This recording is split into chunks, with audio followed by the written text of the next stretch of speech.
નંદ બાબાએ એટલા બધા દાન કર્યા, એટલા બધા દાન કર્યા, અને નંદ બાબાને ઘેર 9 લાખ ધેનું, 9 લાખ ગાયો દૂજે. એનું સામર્થ્ય કેટલું હશે?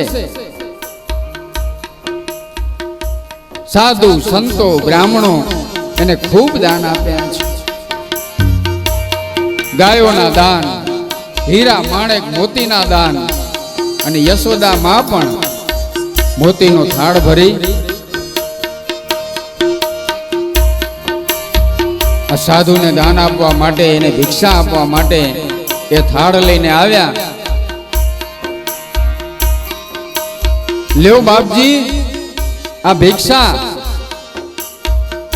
ભગવાન ભોળાનાથે માં યશોદા સામે જોયું. દેવી, હું આ ભિક્ષા લેવા માટે નથી આવ્યો, તો શું જોઈએ તમને? હું તો તારા દીકરાના દર્શન કરવા માટે આવ્યો છું, તારા દીકરાને રમાડવા માટે આવ્યો છું. પણ ભગવાન ભોળાનાથનો વેશ અને એનું રૂપ જોઈ માં યશોદાને ડર લાગે છે, બીક લાગે છે કે નહીં ને આ લાલો આ બાવાથી ક્યાંક ડરી જશે, બી જશે, એને ફડકો પડી આવશે તો. ભગવાન ભોળાનાથ યશોદાને કહે છે કે તારા દીકરાને રમાડવા માટે, એને જોવા માટે, એના દર્શન કરવા માટે આવ્યો છું. અને ત્યારે ભગવાન કહે, ભોળાનાથ, दिखा दे तेरे लाल को, क्या करूं धन माल को, दिखा दे तेरे लाल को, क्या करूं धन माल को, दिखा दे तेरे लाल को,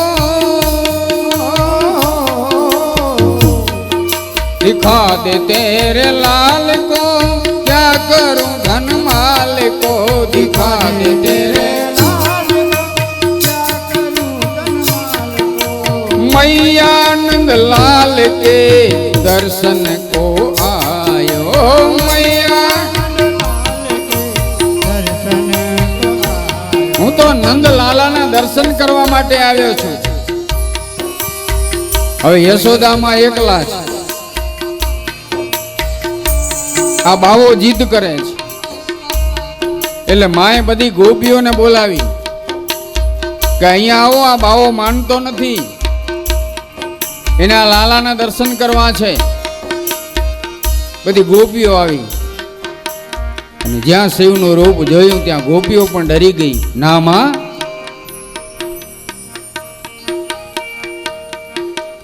આ બાવાને જોઈને તો લાલો ડરી જાય, એને ફડકો પડી આવે, શું કરવું?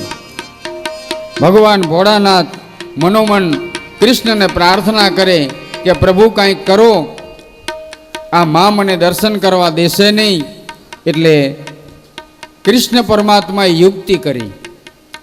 કૃષ્ણ પરમાત્મા અંદર પારણામાં પોઢ્યા હતા, જોર જોરથી રડવા લાગ્યા, જોર જોરથી રડે છે.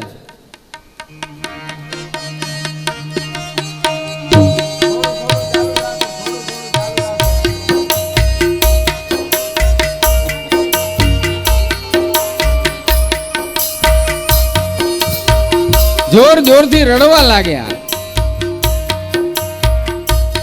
માં યશોદાએ, ગોપીઓએ લાલાના રડવાનો અવાજ સાંભળ્યો, અંદર ગયા.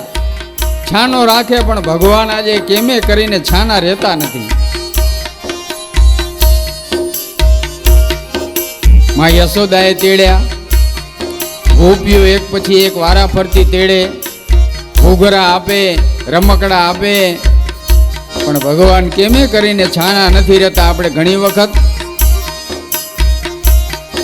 કોઈ બાળક હોય એ બહુ રૂવે તો આપણે એને રમાડીએ, એને રમકડા આપીએ, અથવા કંઈક જો ખાતું હોય તો એને ખવડાવીએ, પણ એ કેમે છાનું રહે નહીં. તો આપણે કહીએ ને કે આ તો બહુ કજીએ ચડ્યું આજ તો. એમ લાલો જાણે બહુ કજીએ ચડ્યો હોય એમ કેમે કરીને છાના રહે નહીં. ત્યાં તો એક ગોપી દોડતી દોડતી માં યશોદા પાસે આવીને કહે કે માં, આ બાવો કાંઈક જુઓ બારે મંત્ર બોલે છે. ભગવાન શિવ કૃષ્ણનું ધ્યાન કરતા હતા, એની પ્રાર્થના કરતા હતા, એના હોઠ ફફડતા હતા. ગોપી આવીને કહે કે જુઓ બાવો કાંઈક બોલે છે, આ નક્કી બાવાએ કાંઈક કર્યું છે, કાંઈ જંતર મંતર જાણતો લાગે છે. આ છોકરો એટલે છાનું નથી રહેતો. તો માં એ લાલાને લઈને તમે જાઓ ને, બાવાને જરાક મોઢું બતાવી દો ને કેમ એ છાનો રહેતો. યશોદામાને આ સલાહ સારી લાગી એટલે યશોદામાં લાલાને લઈ ખાલી માત્ર 2 આંખો જ દેખાય લાલાને એવી રીતે ઢાંકીને પછેડીમાં વીંટી અને માં લઈ આવ્યા.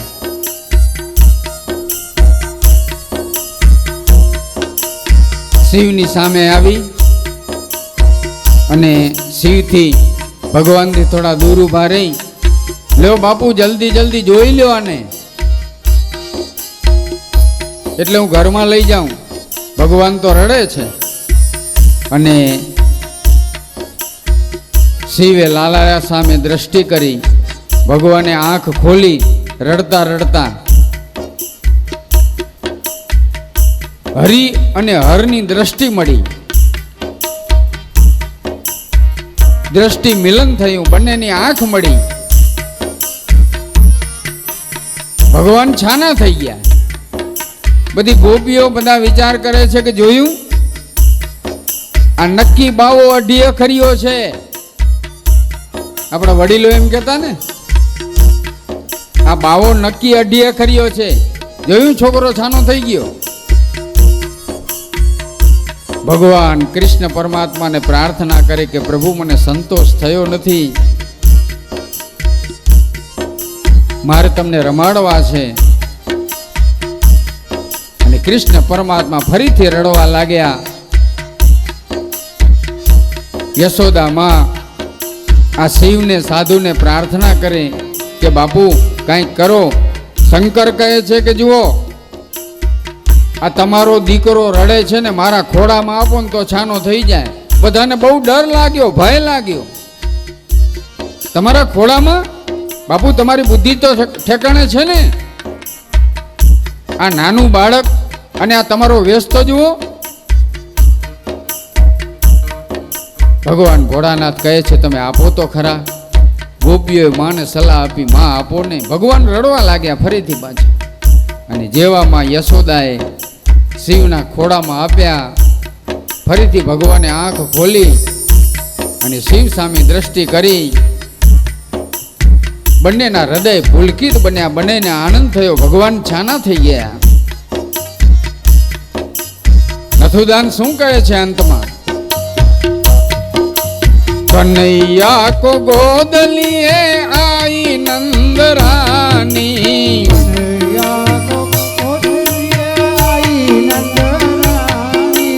કનૈયા કો ગોદ લીએ, ગોદ લીએ, ગોદ લીએ. कन्हैया को गोद लिए आई नंद रानी, नथुदान कहे तूने शंख को बजायो, नथुदान नथुदान कहे तूने शंख को बजायो.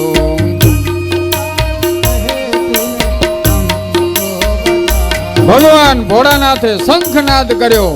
આનંદની જેને પ્રાપ્તિ થઈ અને ભગવાન ભોળાનાથ તો નાચવા લાગ્યા. ભગવાન જ્યારે નાચે ત્યારે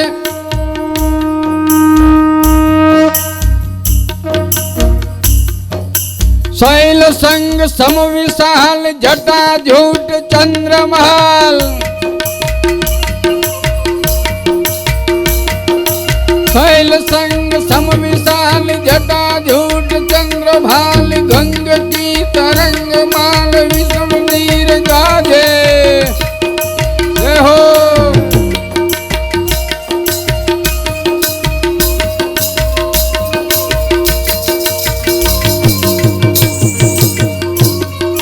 लोचन है काल लाल,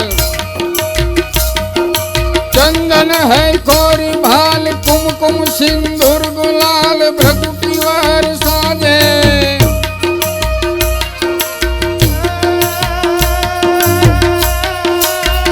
ભગવાન ભોળાનાથ તાંડવ નૃત્ય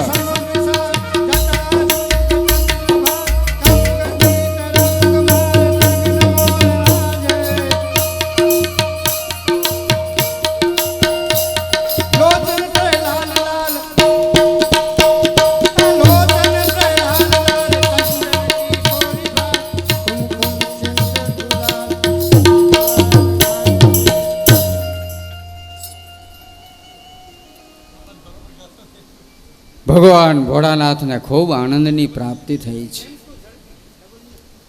પરમાત્મા ભગવાન ભોળાનાથ લાલાના દર્શન કરી કૈલાસમાં પાછા આવ્યા. જ્યારથી કૃષ્ણ પરમાત્મા ગોકુળમાં આવ્યા છે ત્યારથી બધાને આનંદ બહુ છે. બધાના હૃદય પુલકિત હરખથી ઉભરાય છે. ભગવાન થોડો સમય ગયો એટલે પડખું ફેરવતા શીખ્યા. બાળક પડખું ફેરવતા શીખે ને, દીકરો હોય કે દીકરી હોય, આખું ઘર રાજી થાય. જુઓ જુઓ જુઓ પડખું ફેરવે છે, પડખું ફેરવે છે, જુઓ. બધા એકબીજાને કહે. નાનું બાળક ઘરમાં જ્યારે આવી ક્રિયાઓ કરે ત્યારે ભગવાન પડખું ફેરવતા શીખ્યા તો મા યશોદા કહે છે કે મારે એનો ઉત્સવ કરવો છે. ભગવાન આવ્યા ત્યારથી ગોકુળમાં ઉત્સવ બહુ થાય છે અને યશોદા માને પણ ઉત્સવ કરવાની બહુ ઈચ્છાઓ થાય.